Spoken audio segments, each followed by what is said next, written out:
Pernahkah kalian membayangkan bagaimana rasanya harus memilih antara atap untuk berteduh atau menyelamatkan nyawa seseorang yang sama sekali tidak kalian kenal? Sebuah pilihan sulit yang mungkin tidak sanggup kita hadapi, namun harus dijalani oleh seorang pria dalam kisah kita kali ini. Hanya karena uang sewa kontrakan terakhirnya dipakai untuk menolong wanita asing yang sekarat di jalan, pria ini harus rela diusir dan tidur beratapkan langit sebagai gelandangan. Namun siapa sangka, kebaikan kecil yang ia tanam dengan air mata itu, kelak akan membuahkan kebahagiaan luar biasa yang mengubah nasibnya 180 derajat. Selamat datang kembali di channel kesayangan kita, Ken Arok Productions. Sebelum kita menyelami kisah penuh inspirasi dan romansa yang menguras air mata ini, bagi teman-teman yang belum bergabung, yuk tekan tombol subscribe, tanda suka, dan ramaikan kolom komentar. Saya doakan dengan tulus, bagi kalian yang sudah subscribe dan setia menonton, semoga Tuhan limpahkan rezeki yang deras seperti air mengalir, diberikan kesehatan yang paripurna, keberkahan dalam setiap langkah, dan kebahagiaan yang tak henti-hentinya bersama keluarga tercinta. Amin ya robbal alamin. Coba tulis di kolom komentar, dari daerah mana saja kalian berasal?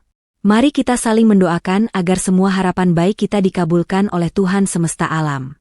Baik, mari kita mulai ceritanya. Di salah satu sudut pinggiran kota besar yang padat dan lembab, malam itu terasa begitu sunyi bagi Irwan. Di dalam sebuah kamar kontrakan petak yang temboknya sudah mengelupas dan terlihat kusam, pemuda itu duduk bersila di atas tikar tipis yang menjadi alas tidurnya sehari-hari. Suasana di dalam ruangan itu terasa pengap, hanya diterangi oleh lampu bohlam yang cahayanya mulai meredup. Di hadapannya, tersaji menu makan malam yang mungkin bagi sebagian orang sangat tidak layak. Namun bagi Irwan, ini adalah satu-satunya cara untuk bertahan hidup. Sepiring nasi putih hangat yang mengepul, tanpa daging, tanpa sayur, hanya ditaburi butiran garam kasar sebagai perasa. Irwan menyuapkan nasi itu ke mulutnya perlahan. Baru beberapa suap, pintu kontrakannya yang rapuh diketuk pelan. Muncul wajah Ucup, sahabat seperjuangannya sesama kuli panggul di pasar induk, yang menyembulkan kepala sambil membawa bungkusan plastik kecil. Ucup masuk dan duduk di sebelah Irwan, menatap prihatin pada piring sahabatnya. Waduh, Wan, lo gak bosen apa lidah ketemu garam doang tiap malam? Gue aja yang liat ngeri, takut usus lo keriting gara-gara kurang gizi, celetuk Ucup dengan nada bercanda namun matanya menyeratkan kekhawatiran mendalam. Ia menyodorkan bungkusan kerupuk putih yang dibawanya. Nih, lumayan buat bunyi-bunyi di mulut. Irwan tersenyum tipis menerima pemberian itu. Makasih, Kap. Ya mau gimana lagi? Rezeki hari ini cuma segini. Kalau gue turutin perut makan enak, besok gue bisa tidur sama kucing di pasar. Emangnya duit upah angkut tadi abis kemana? Perasaan tadi kita ngangkut lumayan banyak karung. Tanya Ucup penasaran sambil mengambil air minum dari teko plastik. Irwan menghentikan makannya sejenak. Ia meraih sebuah celengan plastik kecil di sudut ruangan, membukanya, dan mengeluarkan beberapa lembar uang kertas yang sudah lecek dan kumal. Ia menatap uang itu dengan tatapan nanar. 200.000, Kap. Ini udah gue kumpulin mati-matian. Lo tahu sendiri kan besok tanggal berapa? Tanya Irwan dengan suara berat. Ucup menepuk jidatnya. Ya ampun. Besok jatuh tempo Pak Bardi ya? Iya. Dan lo tahu sendiri Pak Bardi itu gimana? Kemarin sore dia udah nyegat gue di depan pintu. Dia bilang begini, Wan, saya gak mau denger alasan lagi. Kalau besok pagi duit sewa 200.000 gak ada di tangan saya, kamu angkat kaki. Barang-barangmu saya buang ke selokan. Dia ngomong gitu sambil nunjuk-nunjuk muka gue. Kap, cerita Irwan menirukan nada bicara pemilik kontrakan yang galak itu. Ucup menghela napas panjang. Gila emang tuh orang tua, gak ada toleransinya banget sama orang kecil kayak kita. Padahal lo cuma telat sehari doang kemarin. Irwan menggenggam uang lecek itu erat-erat, seolah takut uang itu terbang. Makanya, Kap, duit ini tuh duit nyawa. Gue rela makan nasi garam, asalkan gue masih punya atap buat tidur. Gue gak mau jadi gelandangan lagi kayak dulu pas baru putus kuliah. Malam semakin larut, di luar suara guntur mulai terdengar bersahutan. Irwan menyimpan kembali uang itu ke dalam saku celananya dengan sangat hati-hati. Bagi Irwan, lembaran kertas kumal itu adalah benteng terakhir pertahanannya dari kejamnya kehidupan kota besar, tanpa ia tahu bahwa beberapa jam lagi, takdir akan menguji prinsip hidupnya dengan cara yang sangat ekstrim. Sementara Irwan sedang bergelut dengan kecemasan di kamar sempitnya, tak jauh dari sana, di sebuah jalan pintas yang gelap dan jarang dilewati kendaraan, nasib buruk sedang mengintai seorang wanita yang berasal dari dunia yang sangat berbeda. Hujan deras yang mengguyur kota malam itu seolah menjadi tirai yang menyembunyikan sebuah malapetaka. Sebuah mobil sedan hitam mewah yang biasanya melaju mulus, kini terhenti mendadak di tengah jalan yang berlubang dan becek. Di dalam mobil itu, Fiona, seorang CEO muda yang memimpin perusahaan logistik besar, duduk dengan gelisah. Wajah cantiknya terlihat tegang. Ia baru saja lolos dari kejaran orang-orang suruhan saingan bisnisnya yang mencoba mencelakainya. Namun, masalah belum selesai. Supir pribadi Fiona yang sedari tadi mencoba menyalakan mesin, akhirnya menoleh ke belakang dengan wajah pucat. "Maaf, Bu Fiona. Sepertinya kita benar-benar dalam masalah besar. Mobilnya tidak bisa jalan sama sekali. Ban depan dan belakang kempes total. Sepertinya ada yang sengaja menebar paku di jalanan ini," lapor sang supir dengan suara bergetar. Fiona membelalakan matanya, napasnya mulai terasa berat karena panik. "Apa?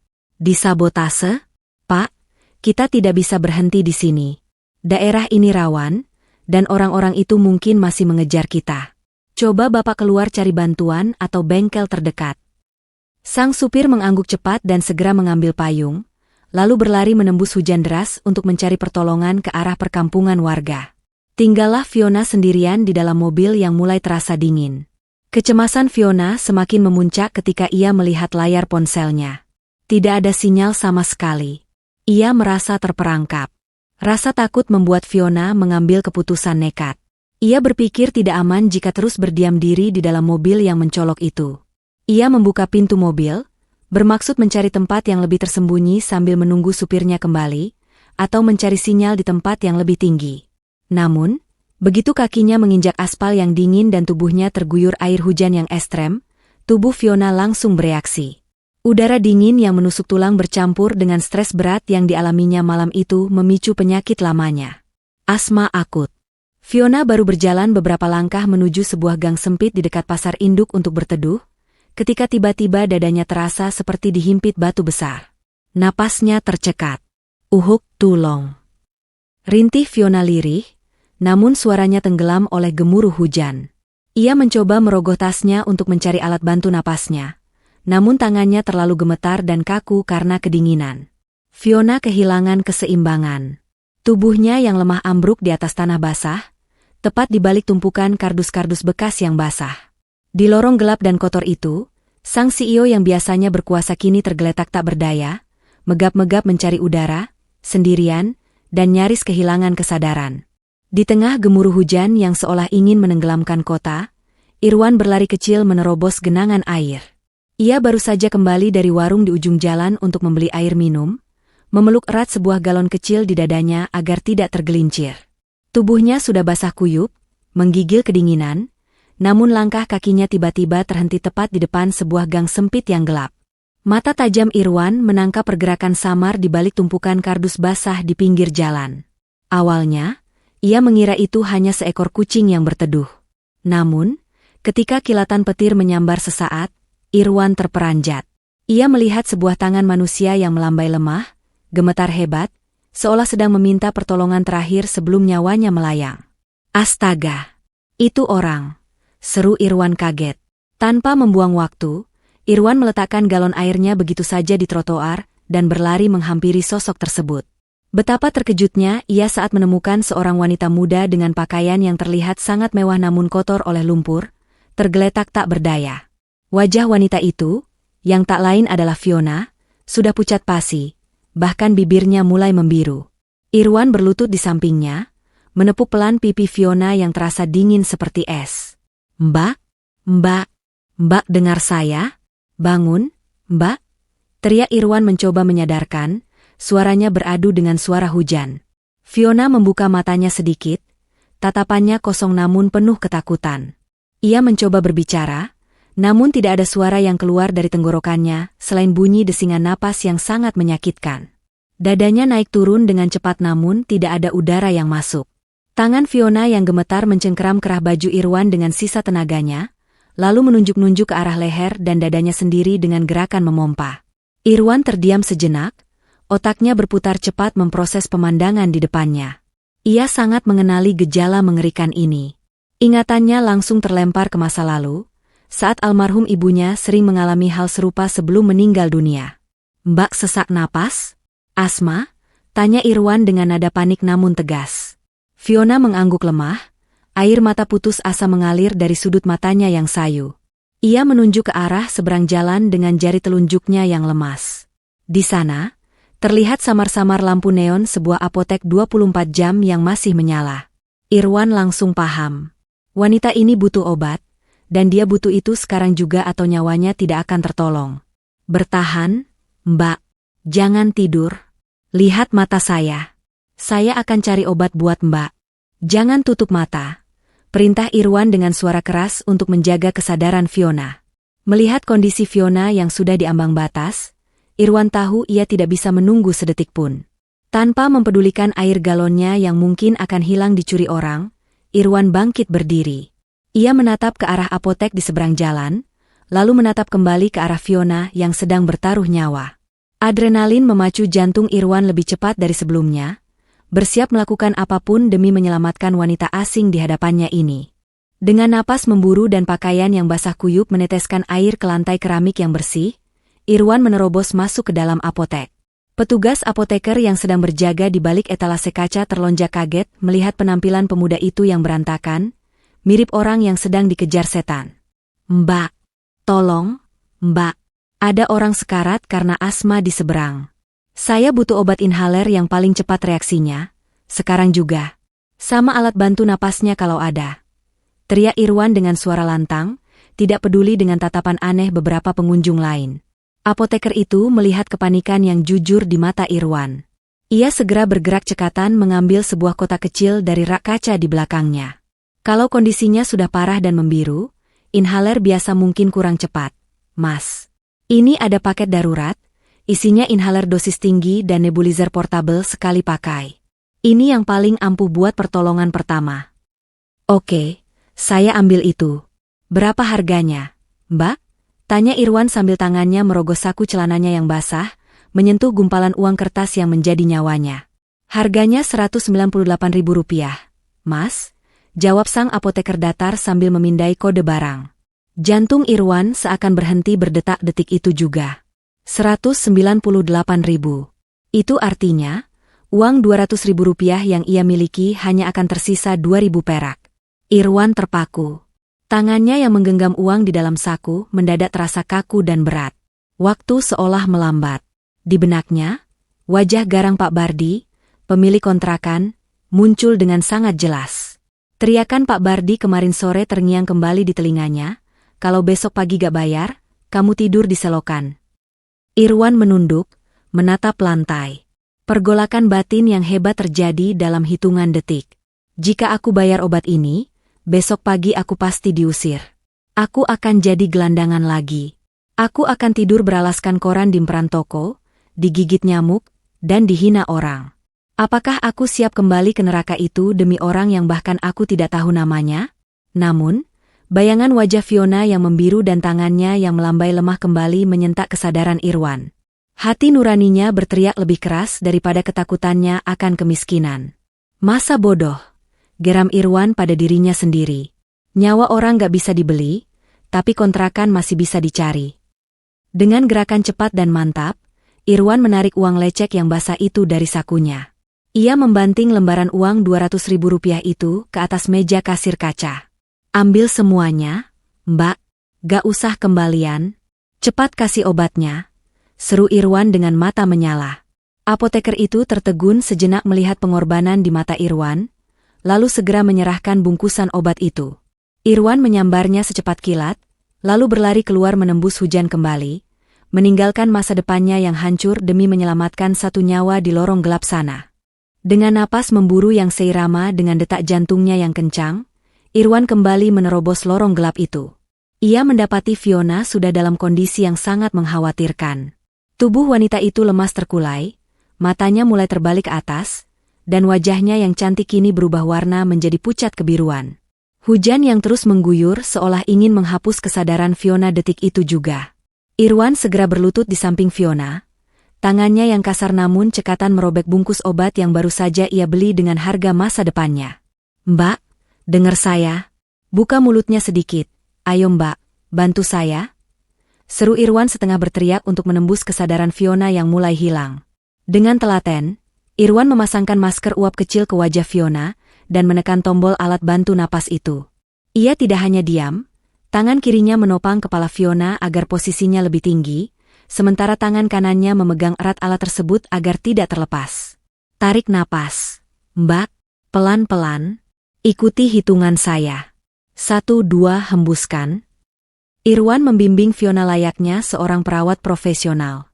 Suaranya terdengar begitu lembut, kontras dengan penampilannya yang garang dan basah kuyup. Perlahan namun pasti, suara desingan napas menyakitkan dari dada Fiona mulai mereda. Udara mulai masuk mengisi paru-parunya yang tadi terasa sempit. Warna pucat di wajahnya berangsur-angsur menghilang. Fiona terbatuk kecil, lalu menarik napas panjang yang melegakan. Matanya yang sayu kini terbuka lebar, menatap lurus ke arah wajah pria di hadapannya. Dalam jarak yang begitu dekat, di bawah remang-remang lampu jalan dan guyuran hujan, Fiona bisa melihat jelas wajah Irwan. Ia melihat tetesan air hujan yang jatuh dari ujung rambut pemuda itu, melihat rahangnya yang tegas, dan yang paling penting, ia melihat ketulusan yang luar biasa di mata coklat Irwan. Tidak ada tatapan jahat, tidak ada tatapan ingin memanfaatkan, hanya ada rasa khawatir yang murni.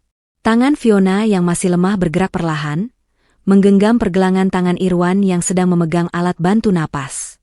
Genggaman itu lemah, tapi penuh rasa terima kasih. Fiona berusaha menggerakkan bibirnya untuk bicara. "Erik, makasih," bisik Fiona lirih, nyaris tak terdengar. Irwan tersenyum tipis, lalu meletakkan jari telunjuknya di depan bibir. "SSTTT. Jangan banyak omong dulu, Mbak. Simpan tenaga Mbak. Napas Mbak belum stabil benar." Tepat saat itu, dari ujung gang terdengar teriakan panik dan sorot lampu senter. "Bu Fiona, Ibu di mana?" Itu suara supir Fiona yang datang membawa bantuan warga. Irwan menoleh dan melihat rombongan orang berlari mendekat. Seketika, rasa minder menyergap hati Irwan. Ia melihat pakaiannya yang lusuh, sandalnya yang putus satu karena berlari tadi, dan membandingkannya dengan Fiona yang meskipun kotor tetap terlihat sebagai orang kaya. "Supir Mbak sudah datang. Mbak bakal aman sekarang," ucap Irwan pelan. Sebelum Fiona sempat menahannya, Irwan perlahan melepaskan genggaman tangan Fiona. Ia memundurkan langkahnya, menyatu dengan kegelapan lorong, dan berbalik pergi meninggalkan tempat itu lewat jalan belakang. Irwan menghilang bak di telan bumi, meninggalkan Fiona yang diselamatkan oleh seorang malaikat tanpa nama yang baru saja mengorbankan segalanya demi dirinya. Matahari pagi mulai menyelinap masuk melalui celah-celah ventilasi kamar kontrakan, membawa kehangatan yang kontras dengan dinginnya nasib yang harus dihadapi Irwan. Belum sempat Irwan menikmati udara pagi, pintu kamarnya sudah digedor dengan sangat kasar dari luar. Suara gedoran itu terdengar seperti palu hakim yang siap menjatuhkan vonis mati. "Irwan, buka pintunya. Saya tahu kamu di dalam," teriak suara berat yang sangat Irwan kenali. Itu suara Pak Bardi. Irwan menghela napas panjang, menyiapkan mentalnya. Ia membuka pintu perlahan. Di hadapannya, berdiri Pak Bardi, pria parubaya bertubuh gempal dengan wajah merah pada menahan amarah. Tanpa basa-basi, Pak Bardi langsung menadahkan tangan kanannya tepat di depan wajah Irwan. "Mana? 200.000. Sekarang. Jangan bikin saya nunggu," bentak Pak Bardi ketus. Irwan menundukkan kepalanya, tidak berani menatap mata pemilik kontrakan itu. Tangannya meremas ujung kaosnya yang masih agak lembab sisa hujan semalam. "Maaf, Pak Bardi. Uangnya sudah tidak ada," ucap Irwan dengan suara pelan namun jujur. Mata Pak Bardi melotot, seolah bola matanya hendak keluar. "Apa? Tidak ada? Kemarin kamu bilang sudah ada. Jangan main-main sama saya, Wan." "Saya gak main-main, Pak. Sumpah demi Tuhan. Semalam ada perempuan sekarat di jalan, Pak. Dia butuh obat mahal buat nyambung nyawa. Uang kontrakan itu satu-satunya yang saya punya, jadi saya pakai buat tebus obat dia di apotek." Jelas Irwan berusaha meyakinkan, berharap ada secuil rasa kemanusiaan di hati Pak Bardi. Namun, harapan itu sia-sia. Pak Bardi justru tertawa sinis. Tawa yang meremehkan. Halah, alasan klasik. Kamu pikir saya bodoh? Bilang aja uangnya kamu pakai buat judi atau mabuk-mabukan. Dengar ya Irwan, saya ini pemilik kontrakan, bukan dinas sosial. Saya gak peduli kamu mau nolong orang kek, mau nolong kucing kek, urusan saya cuma satu, bayar atau keluar. Tanpa menunggu jawaban Irwan, Pak Bardi menerobos masuk ke dalam kamar sempit itu. Dengan kasar, ia menyambar tas pakaian Irwan yang sudah dikemas rapi di pojok ruangan, lalu melemparkannya keluar pintu hingga isinya berhamburan di tanah becek. Angkat kaki sekarang juga. Saya muak dengar alasan orang miskin kayak kamu. Usir Pak Bardi tanpa ampun. Irwan tidak melawan. Ia tahu posisinya lemah. Dengan tegar, ia berlutut memunguti satu persatu bajunya yang kotor terkena tanah. Ucup, yang mendengar keributan itu dari kamar sebelah, lari tergopoh-gopoh keluar. Mata Ucup berkaca-kaca melihat sahabatnya diperlakukan seperti sampah. Wan. Suara Ucup bergetar. Udah, Wan. Lo tinggal sama gue aja yuk. Kita desak-desakan gak apa-apa, asal lo gak tidur di jalan. Irwan menatap Ucup sambil tersenyum tipis, lalu menggeleng tegas. Ia menepuk bahu sahabatnya itu. Gak usah, Kap. Kamar lo itu ukurannya cuma buat satu orang, gue gak mau bikin lo sesak napas. Makasih ya tawaran lo. Gue tidur di gudang pasar aja, hitung-hitung sekalian jaga barang biar dapat upah tambahan. Tapi Wan... Ucup tak kuasa menahan air matanya yang jatuh. Irwan bangkit berdiri, menyandang tas kresek besar berisi seluruh harta bendanya. Ia menatap kamar kontrakan itu untuk terakhir kalinya, lalu berbalik badan melangkah pergi. Hari itu, Irwan resmi menjadi gelandangan. Atapnya kini adalah langit, dan selimutnya adalah angin malam. Namun anehnya, meski ia baru saja kehilangan tempat berteduh, hati Irwan terasa ringan. Tidak ada penyesalan sedikitpun, karena ia tahu, di suatu tempat di kota ini, ada seorang wanita yang masih bernapas berkat pengorbanannya pagi ini. Sementara Irwan mulai menapakkan kakinya di jalanan yang keras, suasana yang sangat kontras terlihat di sebuah gedung pencakar langit yang berdiri megah di pusat bisnis kota. Di lantai paling atas, di dalam ruangan yang luas dengan pendingin udara yang sejuk dan aroma pengharum ruangan lavender yang menenangkan, Fiona berdiri mematung di depan dinding kaca besar. Wanita cantik itu menatap hiruk-pikuk kota dari ketinggian, namun pikirannya tidak berada di sana. Ia sudah kembali bekerja, fisik dan napasnya sudah pulih total berkat obat mahal yang dibelikan oleh pemuda asing malam itu. Namun, hatinya justru merasa sakit karena rasa penasaran dan hutang budi yang belum terbayar. Di mejanya, tumpukan berkas kontrak bernilai miliaran rupiah tergeletak begitu saja, sama sekali tidak disentuh. Fiona memegang dadanya, merasakan detak jantungnya sendiri. Ia sadar betul, jika bukan karena pemuda nekat yang menerobos hujan malam itu, jantung ini mungkin sudah berhenti berdetak. Siapa kamu sebenarnya?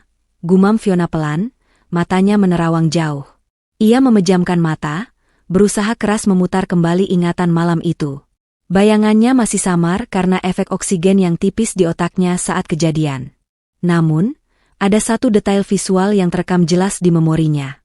Saat pemuda itu memapahnya dan membungkuk untuk memasangkan alat bantu napas, Fiona sempat melihat sekilas ke arah dada kiri pemuda itu. Di sana, di atas jaket denim biru yang sudah pudar warnanya dan basah kuyup, terdapat sebuah bordiran nama berwarna putih yang jahitannya sudah mulai terlepas. Irwan. Bisik Fiona, menyebut nama itu untuk pertama kalinya. Namanya Irwan. Seketika, semangat Fiona terbakar kembali. Ia berbalik badan dan segera menekan tombol interkom di meja kerjanya dengan gerakan cepat. Pak Hadi, tolong ke ruangan saya sekarang. Bawa tim inti keamanan, perintah Fiona dengan nada tegas yang tidak bisa dibantah. Tak lama kemudian, seorang pria tegap berjas hitam, kepala keamanan perusahaan, masuk dengan sigap. Ada perintah, Bu Fiona? Fiona menatap tajam ke arah Pak Hadi. Saya punya tugas khusus. Dan ini lebih penting dari pengamanan kargo manapun. Saya mau Bapak kerahkan tim untuk menyisir area pasar induk dan perkampungan di sekitarnya. Cari seorang pria muda, usianya mungkin sekitar 25 tahun. Ciri-cirinya bagaimana, Bu? Tanya Pak Hadi sambil mengeluarkan buku catatan. Dia memakai jaket denim lusuh. Wajahnya tegas, kulitnya sawo matang, dan ada bordiran nama, Irwan, di dada kirinya. Cari dia di pangkalan kuli panggul, di warung-warung pinggir jalan, atau dimanapun. Dia orang yang menyelamatkan nyawa saya kemarin malam. Pak Hadi terkejut mendengar pengakuan bosnya itu, namun ia segera mengangguk patuh. Siap, Bu. Kalau sudah ketemu, apa yang harus kami lakukan? Apakah kami harus membawanya ke sini atau memberikan imbalan uang? Fiona menggeleng pelan. Tatapannya melembut, namun penuh tekad. Jangan cuma kasih uang lalu pergi. Itu penghinaan buat dia. Temukan dia, pastikan dia orang yang tepat, dan bawa dia ke hadapan saya. Saya ingin mengucapkan terima kasih dengan cara saya sendiri. Dia sudah mengorbankan sesuatu yang berharga malam itu, saya bisa merasakannya. Cepat bergerak, Pak Hadi. Siap laksanakan. Sepeninggal kepala keamanannya, Fiona kembali menatap keluar jendela. Hatinya berjanji, ia tidak akan tenang sebelum menemukan malaikat tanpa sayap yang telah memberinya kesempatan hidup kedua itu. Tanpa Fiona sadari, orang yang ia cari dengan mengerahkan tim elit keamanan itu, saat ini sedang tidur meringkuk beralaskan kardus bekas di gudang logistik miliknya sendiri. 1 minggu telah berlalu sejak malam badai itu. Waktu yang cukup singkat bagi orang kebanyakan, namun terasa seperti seabad bagi Irwan. Hidup menggelandang tanpa atap yang layak telah menggerus penampilannya habis-habisan. Kemeja yang ia pakai sudah mulai apek karena jarang dicuci, rambutnya kusut masai, dan wajah tampannya tertutup lapisan debu jalanan yang tebal. Pagi itu, dengan sisa-sisa harapan yang ia miliki, Irwan memberanikan diri mendatangi sebuah gudang logistik raksasa yang terletak tak jauh dari pasar induk. Ia mendengar kabar dari sesama kuli bahwa gudang itu sedang membuka lowongan untuk tenaga angkut tetap. Bagi Irwan, ini adalah kesempatan emas untuk mengubah nasib. Setidaknya agar ia bisa menyewa kamar kos lagi dan tidak tidur meringkuk di emperan toko yang dingin. Dengan langkah ragu namun pasti, Irwan mendekati pos penjagaan gudang. Di sana, berdiri seorang pria bertubuh tambun dengan seragam necis dan wajah yang memancarkan kesombongan luar biasa. Itu adalah Pak Rahmat, sang kepala gudang yang terkenal arogan dan gila hormat. Permisi, Pak. Sapa Irwan santun sambil sedikit membungkukkan badan. Saya dengar di sini butuh tenaga angkut harian lepas? Saya mau melamar. Pak, tenaga saya kuat. Saya biasa angkut beras 50 kilo di pasar. Pak Rahmat yang sedang asyik menyeruput kopinya menoleh pelan. Matanya memindai Irwan dari ujung kaki yang bersandal jepit putus, hingga ke ujung rambut yang kusam.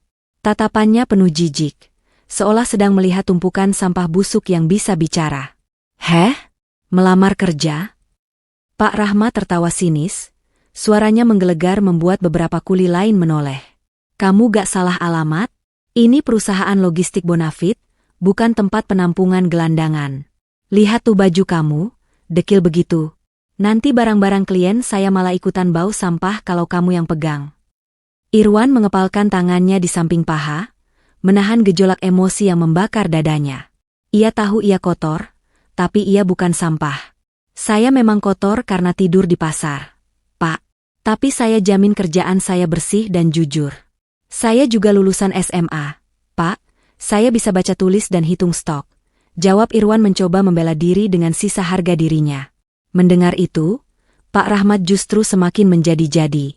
Ia melangkah maju, lalu dengan sepatu mengkilapnya, ia menendang tas kresek berisi pakaian Irwan yang diletakkan di tanah, hingga isinya berhamburan keluar. Halah, banyak omong kamu. Gembel kayak gini ngaku-ngaku bisa hitung stok? Paling juga nanti kamu nyolong barang kalau lengah. Bentak Pak Rahmat kasar. Pergi sana. Jangan kotori halaman gudang saya. Pergi. Pak Rahmat mendorong dada Irwan dengan keras. Karena tidak siap dan tubuhnya memang sedang lemas karena kurang makan, Irwan terhuyung ke belakang dan jatuh terjerembab ke tanah yang becek sisa hujan semalam. Gelak tawa beberapa anak buah Pak Rahmat terdengar menyakitkan di telinga. Irwan terdiam dalam posisi jatuhnya. Lumpur mengotori celananya. Hatinya perih, bukan karena dorongan fisik itu, tapi karena harga dirinya diinjak-injak tepat di saat ia berusaha bangkit dari keterpurukan. Ia menunduk, menatap lumpur, merasa bahwa dunia benar-benar tidak adil bagi orang kecil sepertinya. Namun, ia tidak tahu bahwa di balik gerbang gudang, sebuah iring-iringan mobil mewah baru saja tiba dan menyaksikan seluruh kejadian memilukan itu. Suara tawa mengejek Pak Rahmat dan anak buahnya masih menggema di udara. Namun seketika terhenti, terpotong oleh deru mesin mobil yang halus namun berwibawa. Sebuah sedan hitam mengkilap berhenti tepat di depan gerbang gudang, diiringi oleh 2 mobil SUV pengawal di belakangnya. Pintu penumpang sedan itu terbuka, dan turunlah sepasang kaki jenjang yang dibalut sepatu hak tinggi bermerek, menapak tegas di atas aspal yang retak. Itu Fiona, sang pemilik perusahaan. Ia mengenakan setelan blazer putih bersih yang memancarkan aura kekuasaan dan keanggunan. Awalnya, ia berniat melakukan inspeksi rutin. Namun, pemandangan pertama yang menyambutnya bukanlah barisan karyawan yang rapi, melainkan seorang pria lusuh yang sedang didorong hingga jatuh terjerembab ke dalam kubangan lumpur oleh kepala gudangnya sendiri. Mata Fiona menyipit. Jantungnya berdegup kencang bukan karena takut, tapi karena ia mengenali postur tubuh pria malang itu. Jaket denim lusuh yang basah oleh lumpur itu, ia tidak mungkin salah. Itu jaket yang sama yang melindunginya dari hujan semalam. "Berhenti!" teriak Fiona. Suaranya melengking tinggi, memecah keheningan gudang, penuh dengan amarah yang meledak-ledak. Pak Rahmat yang tadinya membusungkan dada, seketika membeku. Wajahnya yang merah karena tawa berubah pucat pasi saat melihat siapa yang datang. Bu Fiona," gagapnya. Fiona sama sekali tidak mempedulikan Pak Rahmat. Tanpa memikirkan sepatu mahalnya atau blazer putihnya yang mungkin akan kotor, Fiona berlari kecil menghampiri Irwan yang masih terduduk di tanah. Semua mata karyawan terbelalak. Seorang CEO terkemuka, berlari di area becek demi seorang gembel. Fiona berlutut tepat di depan Irwan, membiarkan lutut celana bahannya menyentuh tanah basah. Tangannya yang halus dan terawat langsung memegang kedua bahu Irwan yang kotor. "Kamu." Suara Fiona bergetar, matanya berkaca-kaca menatap wajah Irwan yang tertutup debu dan percikan lumpur. "Akhirnya ketemu. Kamu Irwan, kan? Pria yang di apotek itu?" Irwan yang masih syok karena didorong, kini semakin bingung. Ia mendongak dan menatap wanita cantik di depannya. Ingatannya berputar kembali ke malam hujan itu. Wanita yang sekarat itu, kini berdiri di hadapannya bak bidadari, sehat dan berkuasa. Mbak yang asma itu?" tanya Irwan ragu, suaranya parau. Fiona mengangguk cepat, air mata haru menetes di pipinya. "Iya, ini aku. Orang yang nyawanya kamu beli pakai uang terakhir kamu." Fiona lalu membantu Irwan berdiri, membersihkan sedikit kotoran di lengan jaket pemuda itu dengan tangannya sendiri tanpa rasa jijik sedikitpun. Setelah memastikan Irwan baik-baik saja, Fiona memutar tubuhnya menghadap Pak Rahmat. Tatapan matanya yang tadi lembut penuh haru, kini berubah menjadi tatapan singa betina yang siap menerkam mangsa. "Pak Rahmat," bentak Fiona dingin. Pak Rahmat gemetar hebat, kakinya lemas seperti jeli. Iya Bu. Saya bisa jelaskan, ini cuma salah paham." "Salah paham kamu bilang?" potong Fiona tajam. "Pria yang baru saja kamu dorong dan kamu hina ini adalah orang yang menyelamatkan nyawa saya. Kalau tidak ada dia, atasan kamu ini sudah mati di pinggir jalan. Dan kamu berani-beraninya memperlakukan tamu kehormatan saya seperti sampah." Keheningan yang mencekam menyelimuti area gudang. Pak Rahmat merasa dunianya runtuh seketika, sementara Irwan berdiri terpaku di samping Fiona, masih tak percaya bahwa roda nasibnya sedang berputar dengan kecepatan penuh. Suasana hening dan dingin menyambut Irwan ketika ia melangkahkan kakinya masuk ke dalam ruang kerja Fiona yang berada di lantai teratas gedung perusahaan. Kontras sekali dengan panas dan debu di gudang tadi. Di sini, udara sejuk dari pendingin ruangan membelai kulitnya yang lengket, namun justru membuat Irwan merasa canggung. Ia berdiri kaku di dekat pintu, takut jika pakaian kotornya akan menodai karpet bulu tebal yang terlihat sangat mahal itu. Fiona berjalan menuju meja kerjanya yang besar, lalu berbalik menatap Irwan dengan senyum hangat yang menenangkan. Ia memberi isyarat agar Irwan duduk di sofa kulit berwarna krem, namun Irwan menggeleng pelan, memilih tetap berdiri. Fiona menghela napas, lalu mengambil sebuah amplop coklat tebal dari laci mejanya. Ia berjalan mendekat dan menyodorkan amplop itu ke hadapan Irwan. "Irwan," panggil Fiona lembut.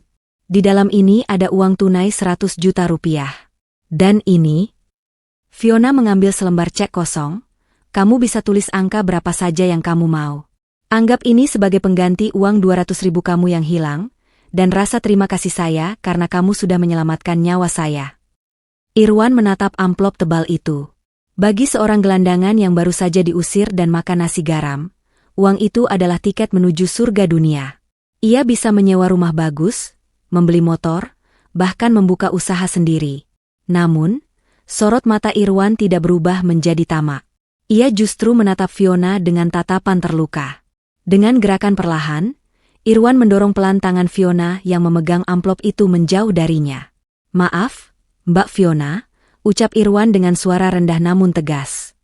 "Saya menolong Mbak malam itu karena Mbak sesama manusia yang butuh bantuan, bukan karena saya mengharapkan bayaran. Uang 200.000 saya memang hilang, dan saya memang jadi gelandangan. Tapi kalau saya terima uang ini, berarti keikhlasan saya ada harganya. Saya orang miskin, Mbak, tapi saya bukan pedagang jasa penyelamat nyawa. Harga diri saya tidak bisa dibeli dengan amplop ini." Fiona tertegun. Ia terpaku di tempatnya. Selama hidup di dunia bisnis yang keras, ia terbiasa melihat orang saling sikut demi uang. Ia dikelilingi oleh penjilat seperti Pak Rahmat yang akan melakukan apa saja demi keuntungan. Namun di hadapannya kini, berdiri seorang pria lusuh yang menolak kekayaan di depan mata demi prinsip hidup. Perlahan, senyum Fiona merekah. Kali ini bukan senyum formalitas, melainkan senyum kekaguman yang tulus. Ia meletakkan amplop itu kembali ke meja. "Baiklah kalau kamu tidak mau uang," kata Fiona, matanya berbinar cerdas. "Kalau begitu, saya tawarkan sesuatu yang lebih berharga. Saya tawarkan martabat."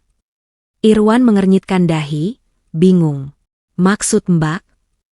"Bekerjalah dengan saya," tawar Fiona mantap.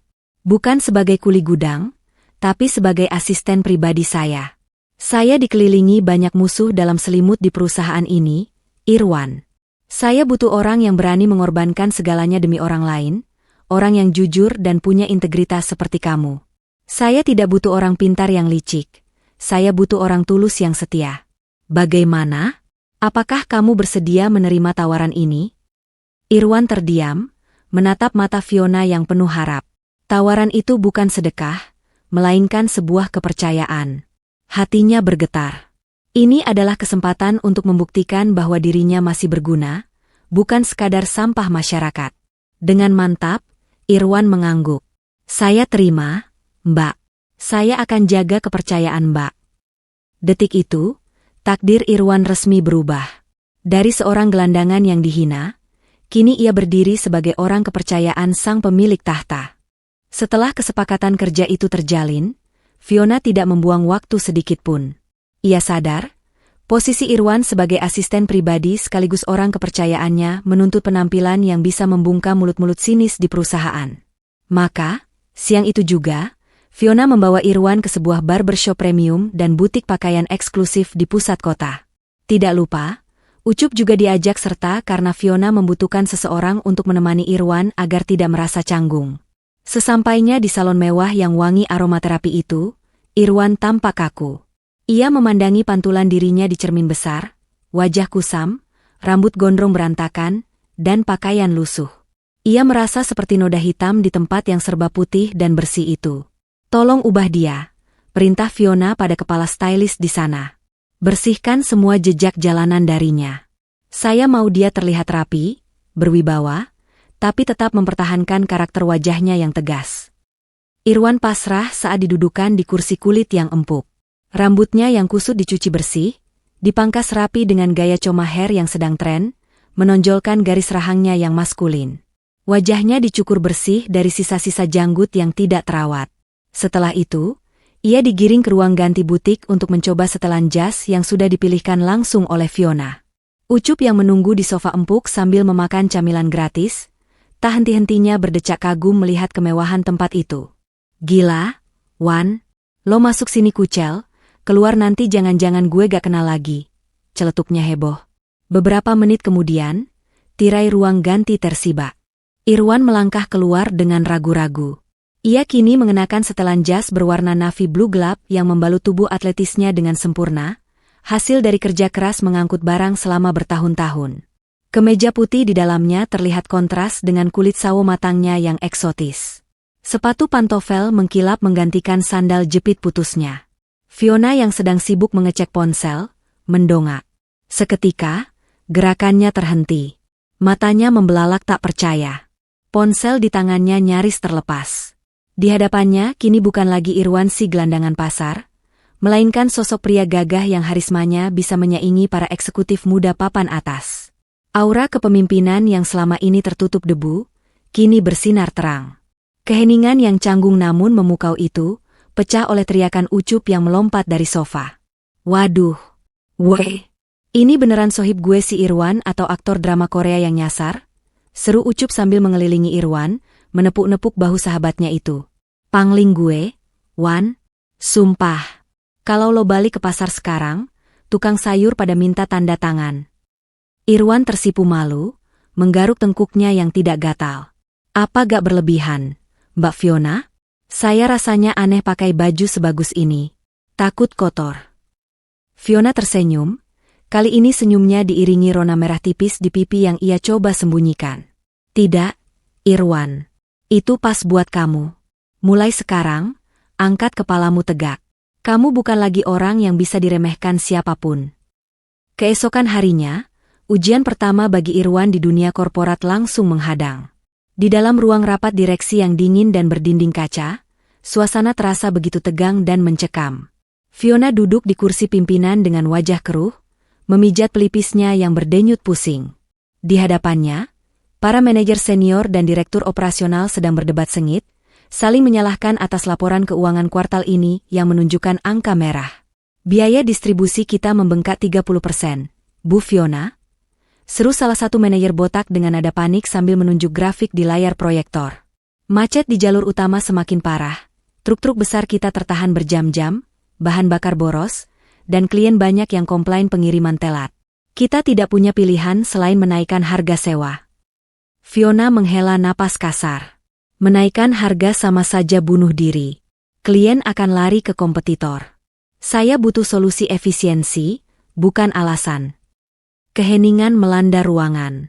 Para lulusan universitas luar negeri itu terdiam, tak ada yang berani menatap mata Fiona. Irwan, yang berdiri diam di belakang kursi Fiona sebagai asisten pribadi, mengamati grafik peta rute yang terpampang di layar. Matanya menyipit, otaknya yang dulu pernah menimba ilmu teknik logistik sebelum putus kuliah, kini bekerja cepat memadukan teori dengan pengalaman lapangan yang ia miliki selama menjadi kuli. Maaf, Bu Fiona. Suara bariton Irwan tiba-tiba memecah keheningan. Boleh saya bicara sebentar? Semua mata tertuju pada Irwan. Tatapan para manajer itu penuh rasa remeh. Siapa anak baru ini? Cuma asisten yang modal tampang doang, mau ikut campur urusan strategi? Pikir mereka. Silakan, Irwan, jawab Fiona singkat, namun ada secercah harapan di matanya. Irwan melangkah tenang menuju papan tulis putih di depan ruangan. Ia mengambil spidol hitam, lalu dengan gerakan cepat dan percaya diri, ia menggambar skema jalur distribusi baru. Masalah utama kita bukan macet, Pak, tapi salah memilih kendaraan dan rute, ucap Irwan tegas sambil menatap manajer botak tadi. Bapak memaksa truk kontainer besar masuk ke jalur distribusi kota di jam sibuk. Itu bunuh diri. Macet, rawan pungutan liar, dan boros solar. Irwan menarik garis-garis baru di papan tulis. Saya pernah jadi kuli di jalanan, saya hafal betul denyut nadi lalu lintas kota ini. Daripada memaksakan truk besar langsung ke tujuan akhir, kita harus pakai sistem cross-docking di titik perbatasan kota. Truk besar bongkar muat di pinggiran, lalu oper ke armada blind van atau truk engkel kecil yang lebih gesit lewat jalur-jalur tikus yang tidak terdeteksi GPS biasa. Ruangan itu senyap. Para manajer ternganga. Irwan melanjutkan dengan lancar, menuliskan rumus perhitungan biaya di papan tulis tanpa kalkulator. Dengan memotong waktu tunggu di macet dan menggunakan jalur alternatif ini, kita bisa memangkas biaya operasional sampai 40%. Pengiriman juga lebih cepat 2 jam sampai ke tangan klien. Irwan menutup spidolnya dan meletakkannya kembali di meja.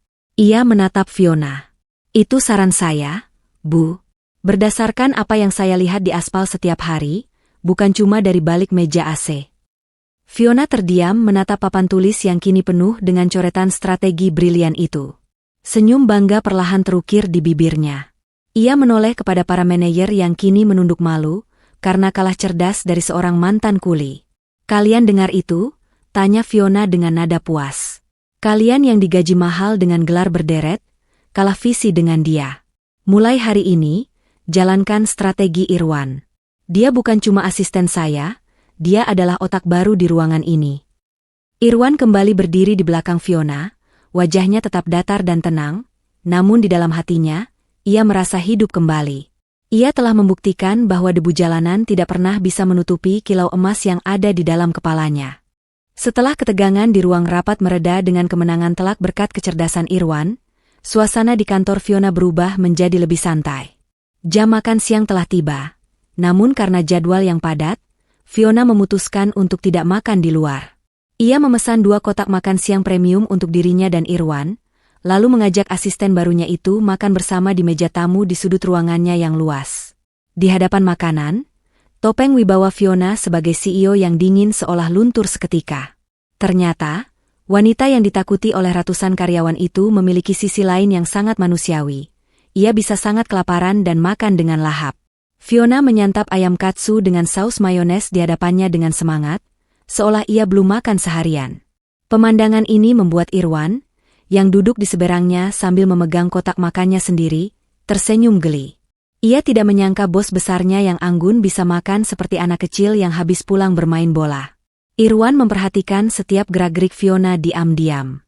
Tanpa Fiona sadari, karena terlalu asyik mengunyah, ada sedikit noda saus mayones putih yang tertinggal di sudut bibir kanannya. Noda kecil itu terlihat sangat kontras dengan lipstik merah muda yang dikenakan Fiona, membuat wajah seriusnya terlihat lucu dan menggemaskan di mata Irwan. Bu Fiona, panggil Irwan pelan, suaranya terdengar lembut memecah keheningan yang hanya diisi suara sendok dan garpu. Fiona mendongak, pipinya masih menggembung penuh makanan. Kenapa? Wan? Kurang nasinya? Tanyanya polos sambil terus mengunyah. Irwan terkekeh pelan, menggelengkan kepalanya. Tanpa permisi, tangan Irwan bergerak spontan. Ia mengambil selembar tisu bersih dari atas meja, lalu condongkan badannya sedikit ke depan melintasi meja. Jarak wajah mereka menipis dalam hitungan detik. Fiona membeku. Matanya membulat sempurna saat melihat wajah tampan Irwan mendekat tiba-tiba. Jantungnya yang tadi tenang, mendadak berdegup kencang seolah mau lompat dari rusuknya. Ia menahan napas, tidak berani bergerak.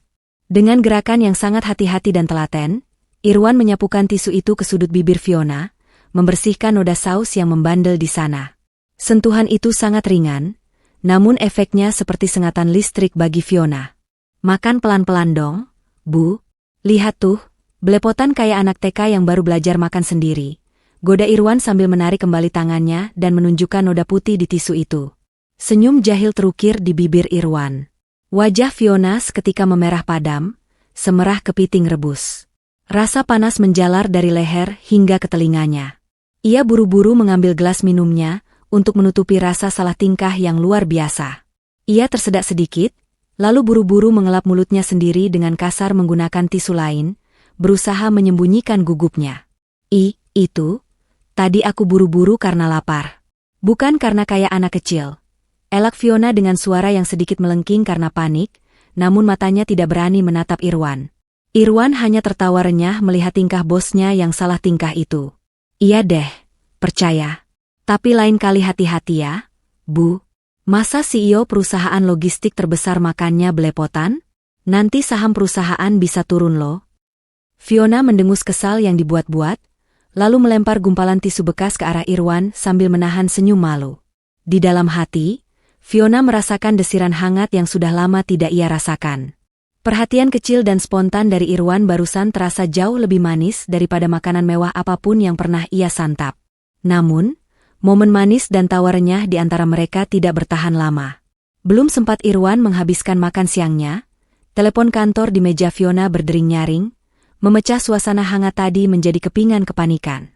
Dering telepon itu terdengar sangat menuntut, seolah membawa kabar buruk yang tidak bisa ditunda sedetik pun. Fiona menghela napas panjang, meletakkan sendoknya, dan mengangkat gagang telepon dengan nada profesional. Halo, Fiona di sini. Detik berikutnya, wajah Fiona yang tadi merona merah karena malu, mendadak berubah pucat pasi, seputih kertas. Matanya membelalak lebar, memancarkan ketakutan yang nyata. Apa? Bagaimana bisa? Seru Fiona setengah berteriak. Tubuhnya gemetar hebat, hingga ia harus berpegangan pada pinggiran meja agar tidak ambruk. Dihadang? Di semua jalur utama? Kalian sudah lapor polisi?